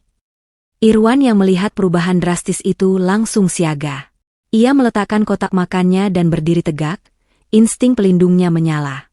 Ia bisa mendengar suara panik dari ujung telepon yang saking kerasnya sampai terdengar samar-samar keluar dari gagang. Mereka preman bayaran, Bu? Jumlahnya puluhan. Mereka bakar ban di tengah jalan dan memecahkan kaca truk kita. Supir-supir kita ketakutan, mereka mengancam akan membakar muatan kalau kita maksa lewat. Ini pasti ulah Red Logistik, Bu. Mereka mau kita gagal kirim barang ke klien utama hari ini, lapor manajer lapangan dengan suara histeris. Fiona membanting gagang telepon itu, kembali ke tempatnya dengan tangan gemetar. Ia memijat dadanya yang mulai terasa nyeri. Napasnya mulai pendek-pendek. Stres berat adalah pemicu utama asmanya selain udara dingin, dan saat ini, Fiona sedang berada di puncak stres tertinggi. Irwan. Desis Fiona, suaranya terdengar putus asa. Kita habis. Red Logistik main kotor. Mereka memblokade akses jalan tol dan jalan provinsi. Truk kita tertahan semua. Kalau barang tidak sampai ke pelabuhan dalam 2 jam, kontrak miliaran kita batal. Perusahaan ini bisa bangkrut.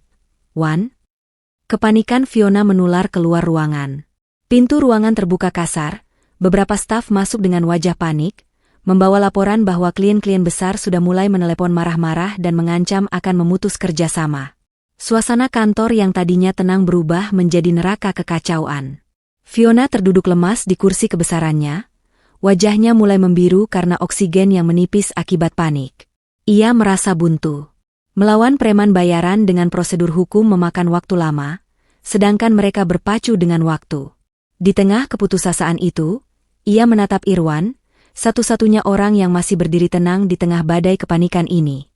Fiona tidak tahu harus berbuat apa, namun mata Irwan yang tajam seolah sedang memetakan sesuatu yang tidak bisa dilihat oleh orang-orang berdasi di ruangan itu.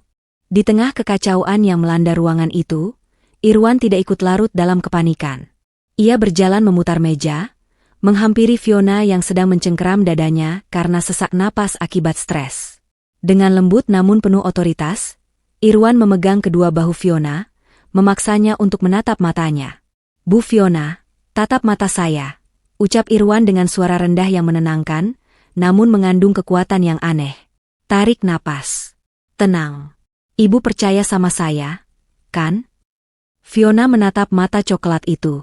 Ada keyakinan yang begitu besar di sana. Perlahan, Fiona mengangguk lemah. Napasnya mulai sedikit teratur meskipun air mata keputusasaan masih menggenang di pelupuk matanya. Tapi mereka memblokir jalan, Wan. Kita tidak bisa lewat. Mereka memblokir jalan orang kaya, Bu. Tapi mereka lupa menutup jalan orang miskin, jawab Irwan misterius sambil menyunggingkan senyum tipis. Irwan segera berdiri tegak, membalikan badannya menghadap para staf yang sedang panik.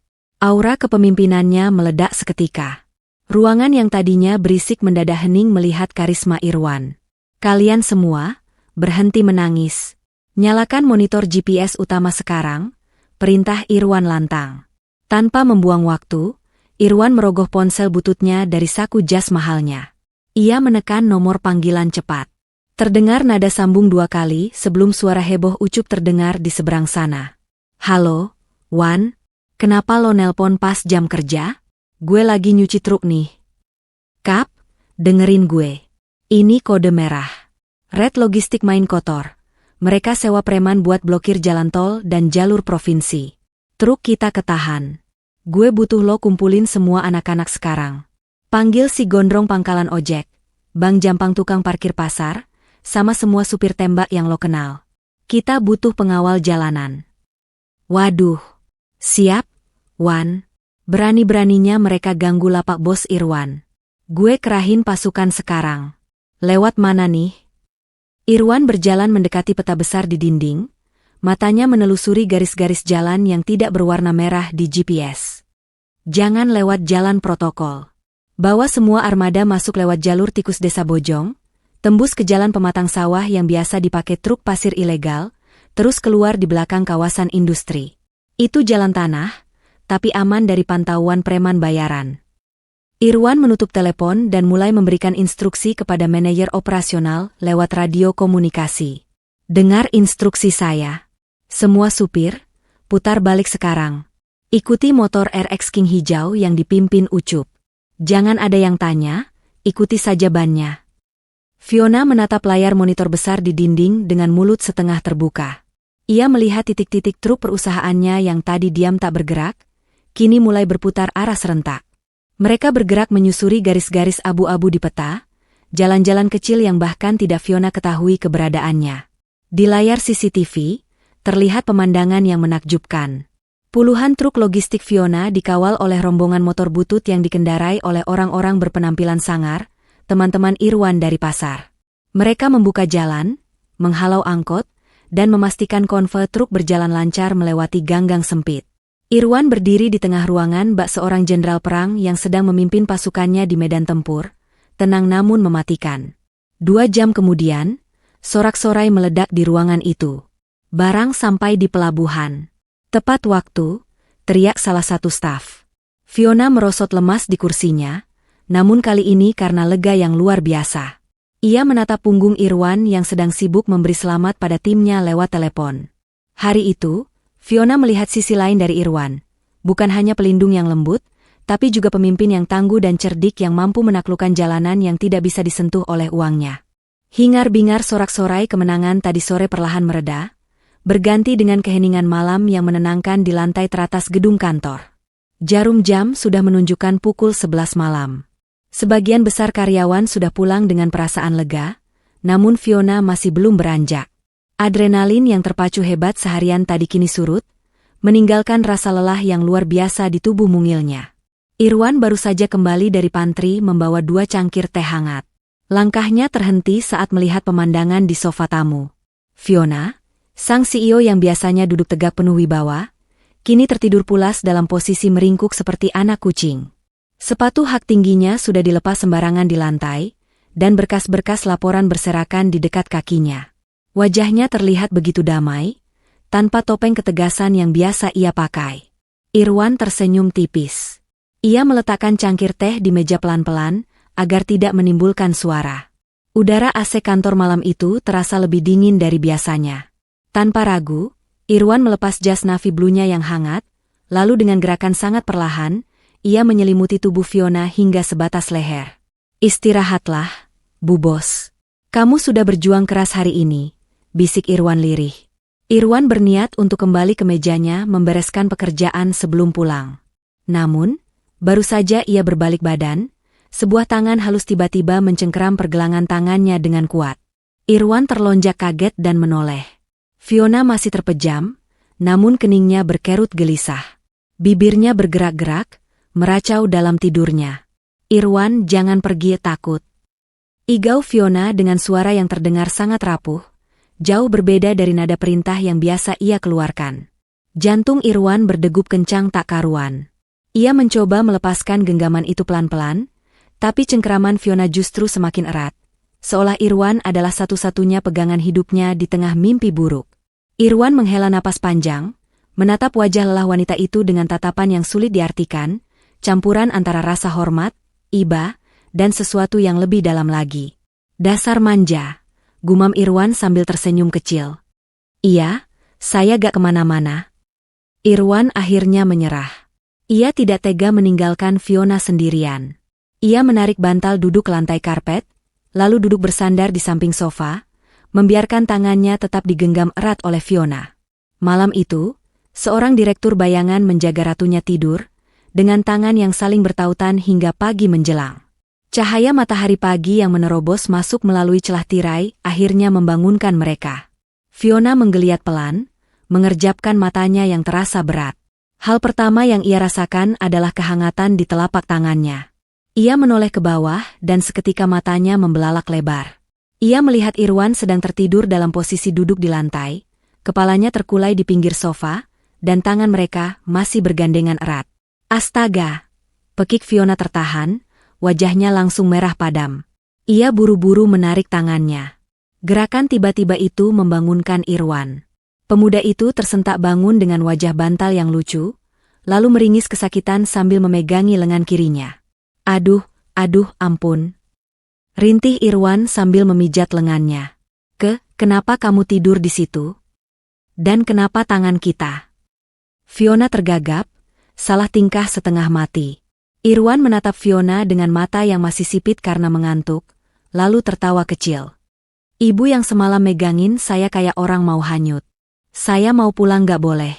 Tuh rasain, tangan saya sampai mati rasa kesemutan semalaman jadi guling ibu. Mendengar itu, Fiona ingin sekali menghilang di telan bumi saking malunya. Namun melihat pengorbanan Irwan yang rela tidur di lantai demi menemaninya, rasa malu itu perlahan berganti menjadi rasa hangat yang menjalar memenuhi dada. Keesokan harinya, meskipun krisis pengiriman barang sudah teratasi, sisa-sisa ketegangan masih menggantung di wajah Fiona. Di kantor, ia terlihat murung, matanya cekung, dan jari-jarinya tak henti mengetuk meja dengan gelisah. Tumpukan dokumen di hadapannya seolah menjadi monster yang siap menelan kewarasannya. Irwan yang memperhatikan dari meja kerjanya tahu bahwa bosnya itu sedang berada di ambang batas kelelahan mental. Jika dibiarkan, asma Fiona bisa kambuh lagi karena stres. Tepat pukul 5 sore, Irwan menutup laptopnya dengan keras, membuat Fiona terlonjak kaget. Irwan berdiri, berjalan menuju gantungan baju, mengambil jaket Fiona, dan melemparnya pelan ke arah wanita itu. Pakai jaketnya, Bu. Kita keluar sekarang, ucap Irwan santai namun bernada perintah. Fiona mengerutkan kening bingung. Kemana? Jadwal saya masih padat, Irwan. Saya harus review laporan. Laporan bisa nunggu besok. Otak ibu butuh oksigen, bukan angka, potong Irwan sambil tersenyum jahil. Anggap ini perintah dari dokter pribadi ibu. Setengah dipaksa, Fiona akhirnya menurut. Namun, matanya membelalak lebar saat mereka sampai di parkiran. Bukannya menuju mobil sedan mewah miliknya, Irwan justru berhenti di depan sebuah motor metik butut berwarna hijau, motor pinjaman dari Ucup. Kita naik ini? Tanya Fiona ragu, menatap jok motor yang terlihat keras. Kenapa? Takut gengsi turun? Tenang aja Bu, helmnya udah saya cuci kok. Ayo naik, pegangan yang kenceng, tantang Irwan sambil menyodorkan helm bogo retro yang kekecilan. Dengan canggung, Fiona naik ke boncengan. Awalnya ia duduk kaku memberi jarak. Tapi begitu Irwan tancap gas membelah kemacetan sore, Fiona refleks memeluk pinggang Irwan erat-erat. Angin sore menerpa wajahnya, dan untuk pertama kalinya dalam sekian tahun, Fiona merasakan sensasi kebebasan yang aneh namun menyenangkan. Irwan membawa Fiona ke sebuah pasar malam yang ramai di pinggiran kota. Suara musik dangdut dari speaker pedagang kaset beradu dengan teriakan tukang obat.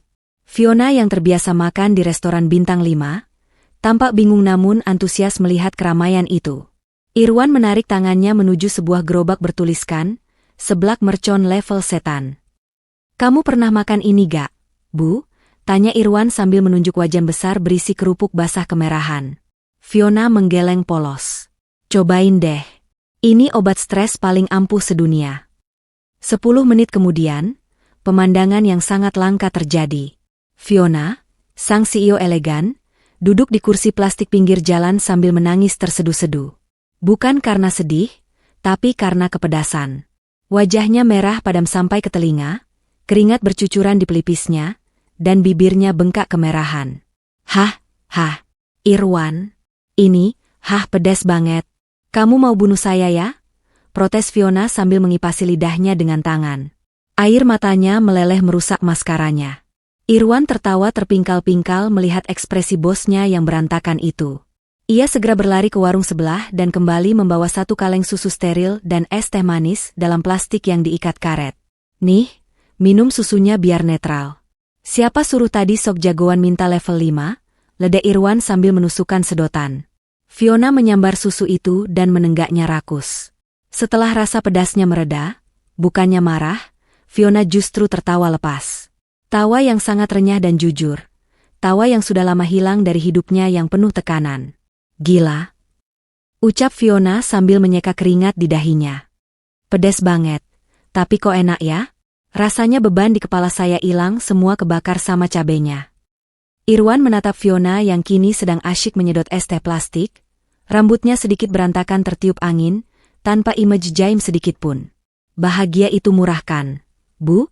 Gak perlu nunggu saham naik dulu baru bisa ketawa, ujar Irwan lembut. Fiona menatap Irwan, lalu tersenyum manis.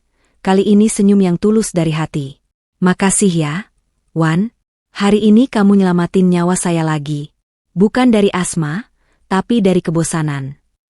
Malam itu, di tengah hiruk-pikuk pasar malam dan aroma terasi bakar, Fiona menyadari bahwa pria sederhana di hadapannya ini telah berhasil mencuri hatinya dengan cara yang paling tidak terduga. Pengalaman mengerikan saat armada truk dihadang preman memberikan pelajaran berharga bagi Irwan. Ia menyadari, mengandalkan koneksi preman pasar dan jalan tikus saja tidak akan cukup untuk menjamin kelangsungan bisnis jangka panjang. Irwan tahu, di era modern ini, siapa yang menguasai teknologi, dialah yang akan menang. Maka, selama 1 bulan penuh, Irwan mengurung diri di ruangan khusus bersama tim IT perusahaan. Ia menuangkan seluruh pengalamannya di jalanan ke dalam sebuah sistem digital. Hari peluncuran inovasi itu pun tiba. Di hadapan Fiona dan seluruh jajaran direksi, Irwan mempresentasikan mahakaryanya, sebuah aplikasi sistem keamanan terintegrasi bernama Vetrex Secure. Aplikasi ini bukan sekadar GPS biasa. Jelas Irwan dengan percaya diri sambil menunjuk layar besar. Sistem ini dilengkapi sensor getar pada kargo, kamera 360 derajat real-time di setiap truk, dan fitur tombol panik yang terhubung langsung ke kantor polisi terdekat. Selain itu, algoritma yang saya buat akan otomatis mengubah rute jika mendeteksi adanya potensi kemacetan tidak wajar atau kerumunan mencurigakan di jalur utama. Fiona menatap presentasi itu dengan mata berbinar. Ia tahu, ini adalah terobosan yang akan mengubah industri logistik selamanya. Namun, di sisi lain kota, pemilik Red Logistik, perusahaan saingan yang licik, masih belum kapok. Mendengar Fiona Logistik semakin maju, mereka kembali merencanakan sabotase. Kali ini, mereka menyuruh segerombolan orang bayaran untuk membegal truk Fiona di jalur sepi perbatasan kota, berniat menjarah barang berharga milik klien VIP. Tapi mereka salah besar. Mereka tidak tahu bahwa mereka sedang berjalan masuk ke dalam perangkap Irwan. Begitu para pembegal itu menghentikan truk Fiona dan mencoba mendobrak pintu kontainer, sistem Vetrex Secure bekerja dalam hitungan detik. Alarm senyap berbunyi di kantor pusat. Kamera tersembunyi langsung menyiarkan wajah para pelaku secara live dengan kualitas tinggi. Data lokasi dikirim otomatis ke polsek setempat. Para pembegal yang sedang asyik mencongkel pintu tiba-tiba dikepung oleh sirine polisi dari segala penjara. Mereka tertangkap basah lengkap dengan barang bukti. Yang lebih fatal lagi bagi Red Logistik, salah satu pelaku yang panik bernyanyi kepada polisi bahwa mereka disuruh langsung oleh Direktur Red Logistik. Berita skandal itu meledak di media massa keesokan harinya. Direktur Red Logistik terlibat sabotase kriminal, menjadi headline di mana-mana. Reputasi perusahaan saingan itu hancur lebur dalam semalam. Para investor menarik saham mereka besar-besaran, klien-klien lari ketakutan, dan dalam waktu kurang dari 3 bulan, Red Logistik resmi gulung tikar. Bangkrut total. Fiona Logistics kini berdiri tegak sebagai penguasa tunggal pasar logistik nasional. Keuntungan perusahaan melonjak 200%. Atas keberhasilan gemilang ini, dalam rapat umum pemegang saham yang meriah, Fiona dengan bangga mengetuk palu keputusan. Dengan ini, saya mengangkat Irwan sebagai Direktur Operasional Fiona Logistics. Dia bukan lagi staf saya, tapi partner saya dalam memimpin kapal besar ini. Tepuk tangan membahana memenuhi ruangan. Irwan, sang mantan kuli panggul yang dulu diusir karena uang 200.000, kini berdiri di puncak kesuksesan dengan jas mahalnya, membuktikan bahwa kecerdasan dan integritas adalah mata uang yang paling berharga. Kesuksesan besar yang diraih perusahaan Fiona Logistics tidak hanya membawa keuntungan materi, tetapi juga meruntuhkan tembok tebal yang selama ini memisahkan hati sang pemilik dan direktur barunya. Di kantor, suasana kaku antara atasan dan bawahan perlahan memudar, berganti dengan aroma asmara yang bisa dirasakan oleh siapa saja yang peka. Fiona, yang dulu dikenal sebagai Ratu Es, yang dingin dan tak tersentuh, kini berubah menjadi wanita yang hangat, bahkan cenderung manja jika sedang bersama Irwan. Hampir setiap jam, interkom di meja Irwan berbunyi. Alasannya pun seringkali dibuat-buat dan terdengar lucu. Mulai dari meminta pendapat soal warna gorden ruangan yang baru, minta ditemani makan siang karena takut makan sendirian, hingga alasan klasik seperti komputer yang mendadak lemot padahal hanya kabelnya yang sengaja dicabut sedikit. Para karyawan lain hanya bisa senyum-senyum sendiri melihat tingkah bos mereka yang sedang dimabuk kepayang itu. Fiona seolah tidak bisa menjalani harinya tanpa melihat wajah Irwan barang sejenak. Suatu sore, di area parkir VIP, Ucup yang kini sudah diangkat menjadi kepala koordinator supir, sedang mengelap mobil dinas Irwan yang mengkilap. Ia melihat Fiona sedang berjalan menuju lobi sambil curi-curi pandang ke arah Irwan yang sedang menelepon klien di teras. Tatapan Fiona begitu dalam, penuh kekaguman, seolah Irwan adalah satu-satunya pria yang ada di muka bumi ini. Ucup menyenggol lengan Irwan yang baru saja menutup telepon. "Woi, Pak Direktur. Sadar gak sih lo?" bisik Ucup sambil terkekeh pelan. Irwan menaikkan alisnya bingung. "Sadar apaan, Kap?" "Itu lo, Bu Bos Fiona. Lihat deh tatapannya. Itu bukan tatapan bos ke karyawan, Wan. Itu tatapan bucin. Budak cinta," ledek Ucup penuh semangat. "Gue berani taruhan gaji sebulan nih, kalau Bu Bos itu udah jatuh cinta mati sama lo. Lo lihat aja," dikit-dikit manggil Irwan, dikit-dikit minta ditemenin Irwan. Padahal kan supir banyak, asisten lain juga ada. Irwan menoleh ke arah lobi. Tepat saat itu, mata mereka bertemu. Fiona yang tertangkap basah sedang memandanginya, langsung tersipu malu dan pura-pura sibuk membenarkan rambutnya. Namun senyum manis tetap tersungging di bibirnya. Hati Irwan berdesir hebat. Ia tidak bisa membohongi dirinya sendiri lagi. Perasaan hormat dan ingin melindungi yang ia rasakan di awal pertemuan, kini telah bertransformasi menjadi cinta yang mendalam. Ia mencintai wanita itu. Bukan karena Fiona kaya raya, bukan karena Fiona memberinya jabatan, tapi karena Fiona adalah wanita yang mau makan seblak pedas bersamanya di pinggir jalan, wanita yang memegang tangannya saat ketakutan, dan wanita yang melihat berlian di dalam diri Irwan saat orang lain hanya melihat lumpur. Sore itu, di bawah langit senja yang memerah, Irwan menyadari satu hal. Ia sudah siap. Ia sudah siap untuk tidak lagi berdiri di belakang Fiona sebagai pelindung, melainkan berdiri di sampingnya sebagai pendamping hidup. Cinta di antara mereka bukan lagi rahasia, melainkan bom waktu yang tinggal menunggu detik-detik untuk meledak dalam sebuah pengakuan.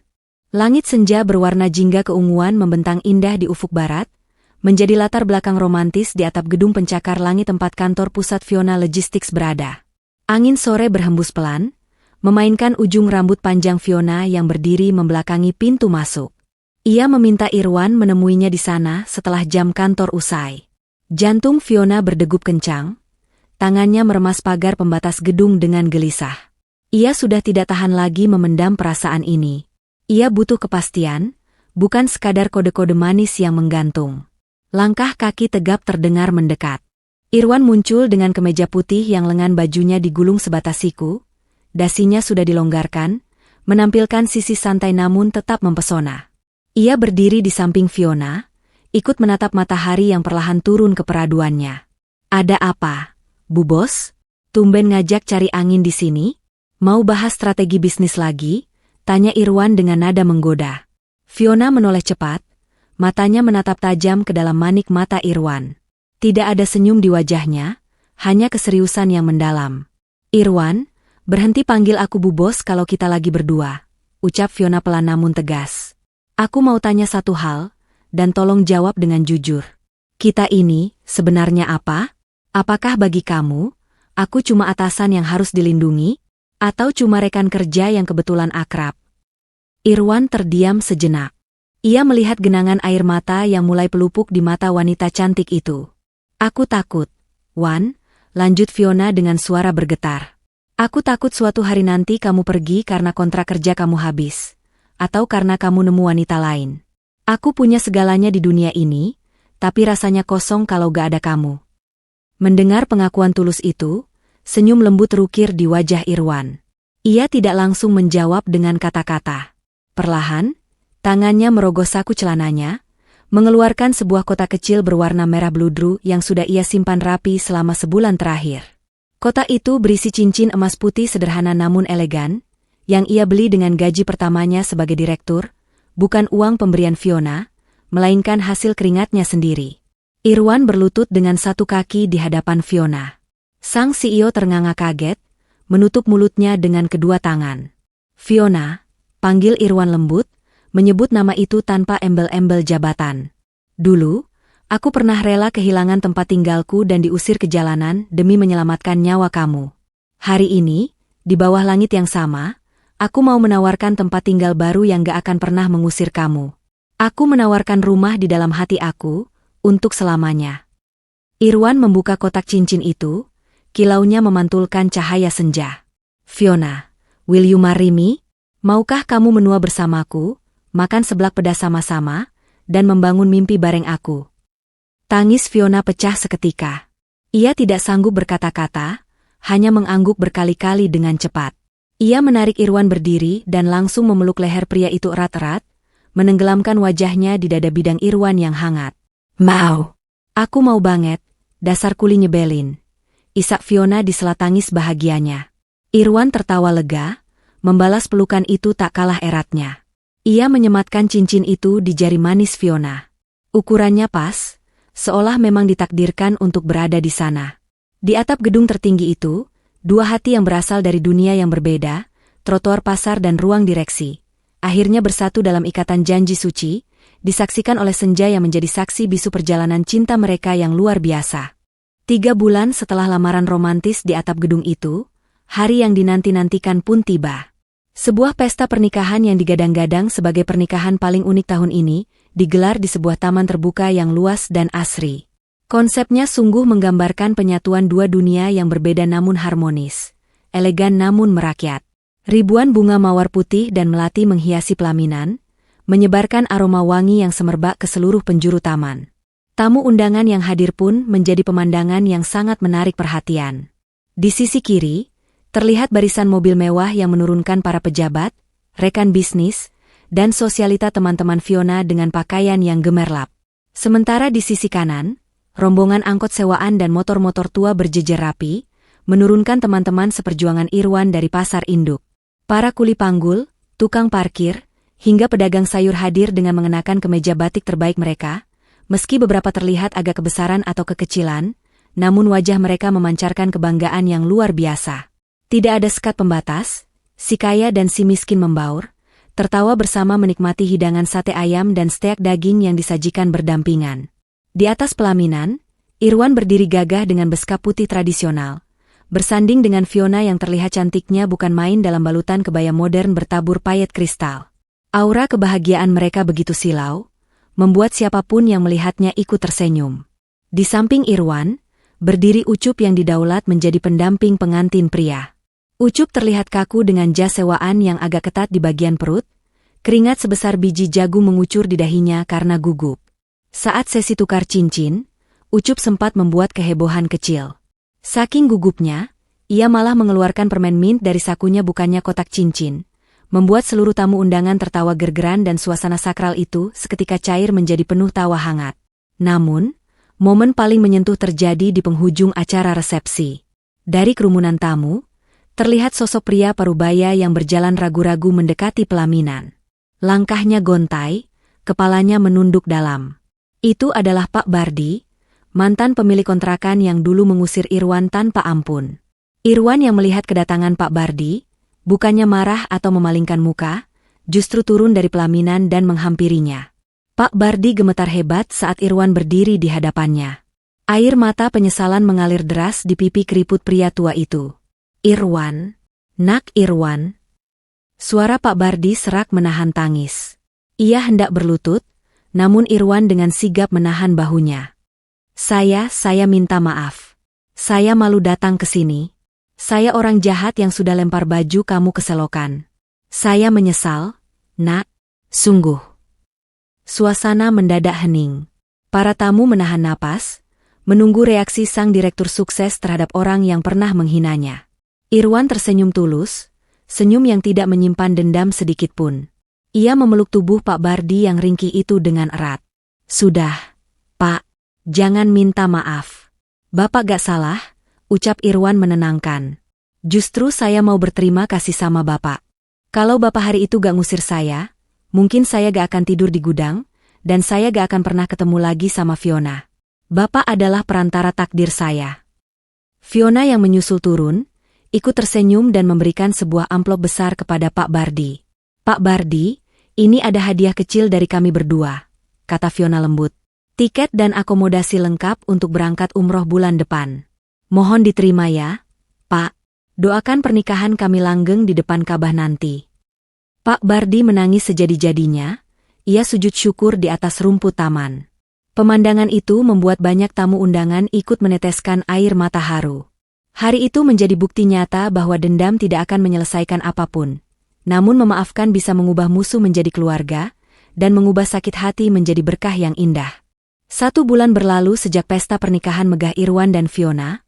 Kini giliran Ucup yang menunaikan ibadah panjangnya. Berkat posisi barunya sebagai kepala armada VIP di perusahaan Fiona Logistics, sebuah promosi jabatan yang diberikan langsung oleh Irwan karena dedikasi dan kejujurannya, Ucup akhirnya memiliki modal yang cukup untuk melamar gadis pujaannya di kampung. Pagi itu, suasana di sebuah gang sempit di kawasan padat penduduk terlihat sangat meriah. Janur kuning melengkung di ujung gang, menyambut para tamu yang harus berjalan kaki masuk karena mobil tidak bisa lewat. Di antara warga yang memakai batik sederhana dan ibu-ibu berdaster yang sedang menggendong anak, terlihat pasangan yang sangat mencolok. Irwan dan Fiona berjalan beriringan menyusuri gang sempit itu. Fiona tampil cantik dengan dress batik modern yang elegan dan sepatu hak yang kini diganti dengan flat shoes agar nyaman berjalan di aspal gang. Sementara Irwan menggandeng tangannya erat agar istrinya tidak tersenggol motor yang lewat. Sesampainya di tenda resepsi yang dipasang memakan separuh badan jalan, kehadiran mereka langsung menjadi pusat perhatian. Warga kampung berbisik-bisik kagum melihat kecantikan Fiona yang seperti artis ibu kota. Namun, alih-alih merasa risih atau jijik dengan tempat yang sempit dan panas, Fiona justru terlihat sangat antusias. Fiona duduk di kursi plastik sewaan berwarna merah, tangannya tak henti-henti mengipas-ngipasi wajahnya yang mulai berkeringat menggunakan undangan kipas souvenir. "Panas banget ya, Yang? Makeup aku luntur gak?" tanya Fiona manja pada Irwan. Irwan tertawa kecil sambil menyeka keringat di dahi istrinya dengan tisu. "Dikit. Tapi tetap cantik kok. Tahan ya, namanya juga hajatan rakyat." "Gak apa-apa deh panas, yang penting makanannya," seru Fiona berbinar saat piring prasmanannya datang. "Sumpah ya, rendang kampung buatan ibunya Ucup ini jauh lebih enak daripada steak di hotel kita kemarin. Bumbunya medok banget." Momen paling menggemaskan terjadi ketika tukang es puter keliling lewat di samping tenda. Mata Fiona langsung berbinar seperti anak kecil. Tanpa malu-malu, Fiona memanggil tukang es itu dan mentraktir gerombolan anak-anak kecil yang sedari tadi mengintipnya malu-malu. Fiona duduk dikerumuni bocah-bocah ingusan, tertawa lepas sambil menjilati es krim cone rasa kopior yang meleleh di tangannya, sama sekali tidak peduli image CEO-nya luntur. Di atas panggung pelaminan yang sederhana, Ucup berdiri memegang mikrofon dengan tangan gemetar namun wajah berseri-seri.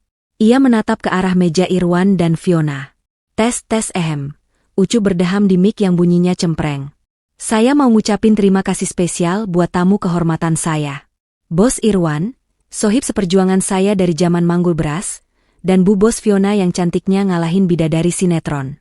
Makasih bos, gara-gara kalian ngangkat derajat saya jadi kepala supir, akhirnya si Neng mau juga saya lamar. Kalau saya masih jadi kuli, mungkin saya masih jomblo sampai kiamat." Gelak tawa meledak di seluruh tenda. Irwan dan Fiona ikut tertawa terpingkal-pingkal sambil melambaikan tangan ke arah Ucup. Hari itu, di tengah himpitan rumah-rumah petak dan panasnya udara Jakarta, Fiona belajar satu hal lagi, bahwa kebahagiaan sejati itu tidak butuh pendingin ruangan atau chandelier kristal, tapi cukup dengan kehangatan persaudaraan dan sepiring rendang yang dimasak dengan cinta. 2 tahun telah berlalu sejak pesta pernikahan yang meriah itu. Waktu berjalan begitu cepat, mengubah lembaran-lembaran kisah pahit masa lalu menjadi kenangan manis yang kini layak untuk ditertawakan. Di sebuah rumah yang asri dan hangat, jauh dari hiruk-pikuk kesibukan kantor pusat, suasana pagi terasa begitu damai. Cahaya matahari menerobos masuk lewat celah dedaunan di taman belakang, menyinari teras tempat Irwan sedang duduk bersantai. Penampilan Irwan kini jauh lebih matang. Tidak ada lagi jejak kusam debu pasar di wajahnya, namun sorot matanya yang teduh tetap sama seperti dulu.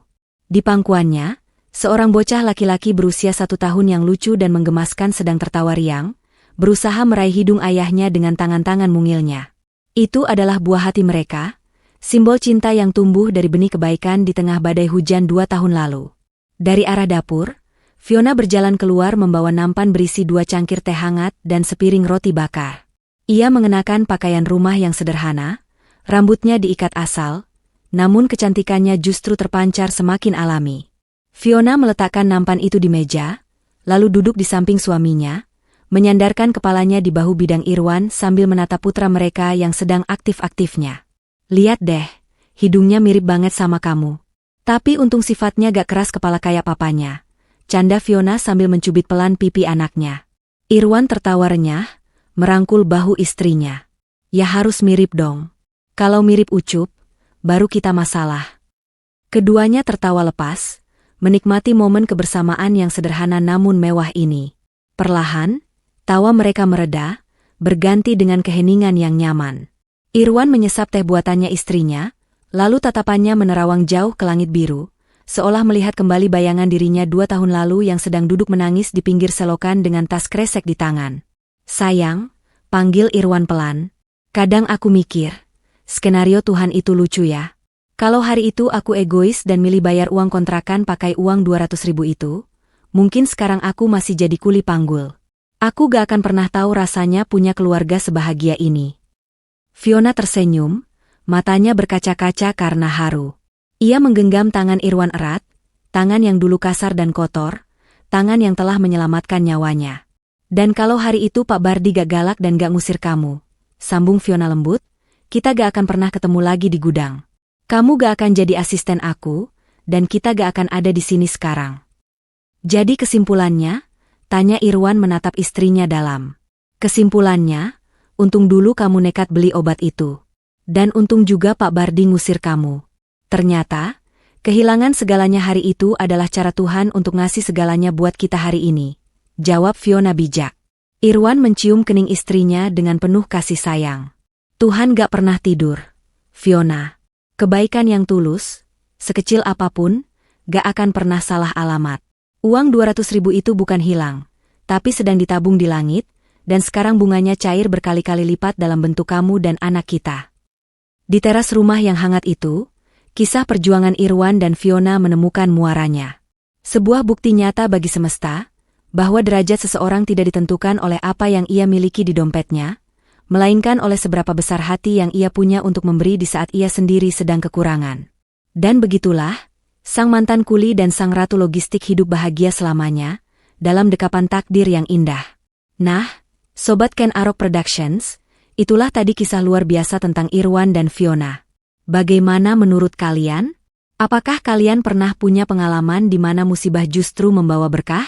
Tulis pendapat kalian di kolom komentar ya. Jangan lupa untuk like video ini, share ke teman-teman kalian agar pahala inspirasinya mengalir juga ke kalian, dan pastikan sudah subscribe. Sampai jumpa di kisah-kisah menyentuh hati berikutnya. Wassalamualaikum warahmatullahi wabarakatuh.